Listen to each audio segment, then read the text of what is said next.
You're rereading the email for the third time. Someone corrected you. On reply all. In front of the whole team, in the tone polite enough to sting more than a raised voice would. Your body decides how to feel before your brain finishes reading the sentence. Your jaw sets. Your shoulders climb toward your ears. Your hands curl into loose fists you never asked them to make. You didn't choose this. It arrived already built, like it had been waiting behind a door. Now picture two versions of you. One fires back a reply within 30 seconds. Says the thing you'll regret by lunch. The other feels exactly the same heat and somehow just breathes through it. Same email, same body, two completely different afternoons. What separates those two people isn't willpower. It's what they understand about anger itself. Anger isn't a character flaw. It isn't something to just swallow and bottle up. Anger is information. Your body flagging that something you care about got threatened, blocked, or disrespected. The problem was never that you feel it. The problem is what happens in the gap between the spark and the reaction. And that gap has a shape. It has stages. There are 4 separate things happening inside you in that moment, and only one of them is instant. So where does that spark even come from? Start with the fastest part of your brain. Deep inside your skull sits a small almond-shaped structure called the amygdala. Its entire job is threat detection, and it is fast. Faster than thought.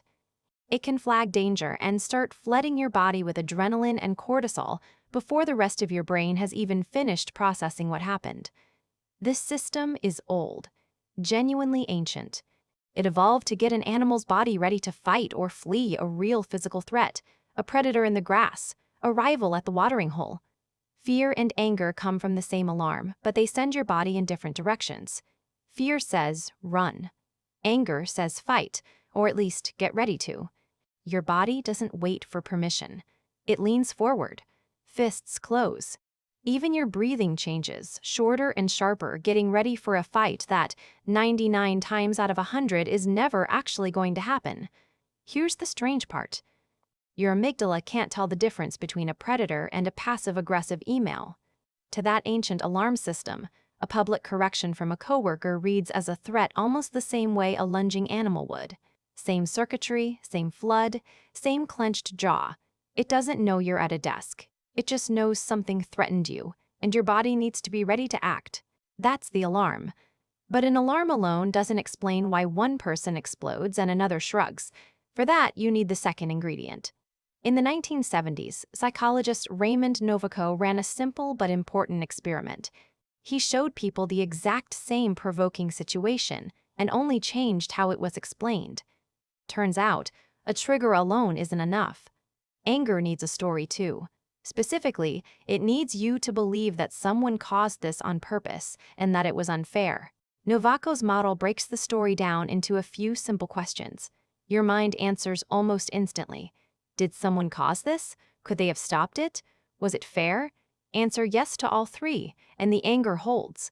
Answer no to any one of them, and it usually fades on its own. Picture 2 commuters standing on the same delayed platform.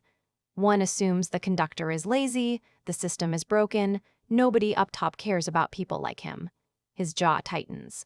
The other assumes it's a mechanical fault, out of anyone's hands, just bad luck on a Tuesday. She checks her phone and waits. Same delay, same platform. Completely different level of anger because they told themselves 2 different stories about who's to blame.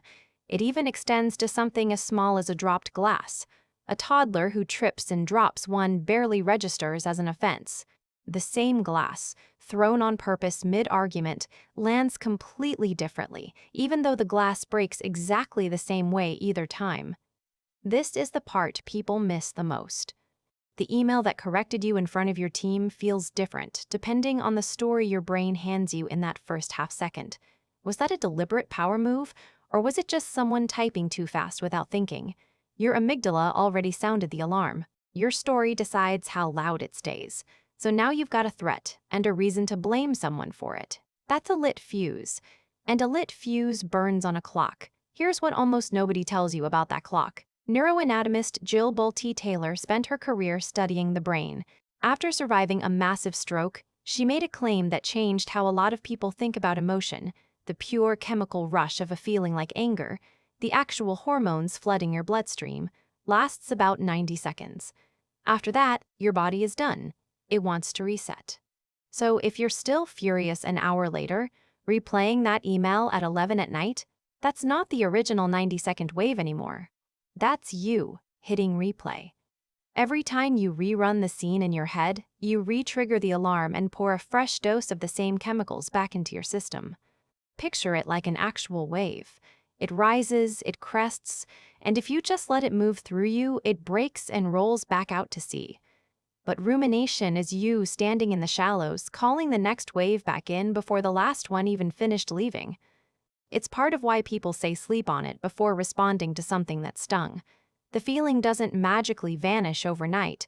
The original wave is just long gone by morning, and whatever's left is what you chose to keep rebuilding. There's a cost to standing in those shallows too.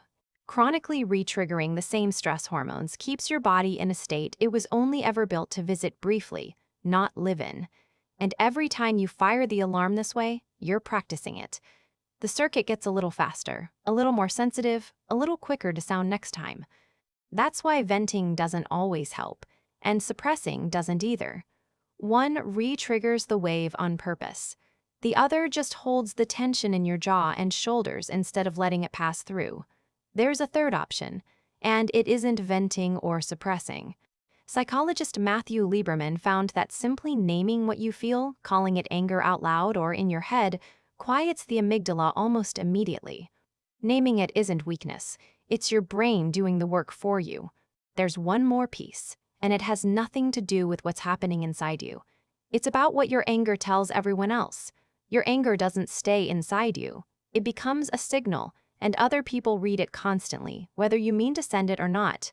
At its simplest, anger tells the people around you, "This matters to me, and you've crossed a line." A raised voice, a clenched jaw, a clipped reply, all of it communicates a boundary faster than a calm explanation ever could. But here's the strange part. The same signal doesn't get read the same way for everyone who sends it.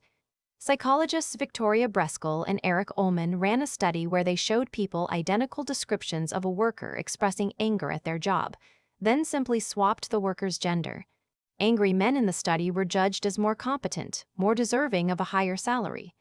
Angry women, expressing the exact same emotion in the exact same words, were judged as less competent and less deserving of that same raise. How your anger looks to other people depends on a story you don't fully control, shaped by things that have nothing to do with what actually happened.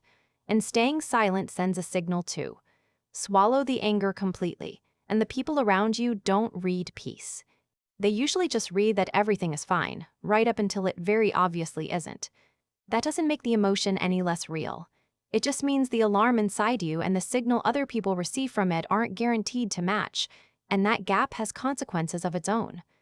So here's the full picture, and it has 4 parts, not one. An ancient alarm floods your body before you've thought a single word. A story your mind builds in that same instant decides how loud the alarm gets to stay.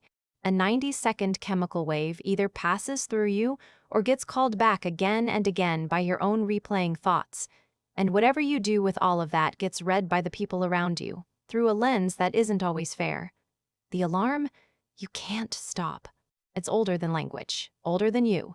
The story, the wave, and the signal, though, those you actually have some say over.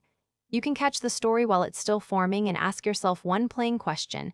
Did this person actually mean it, or am I just assuming the worst?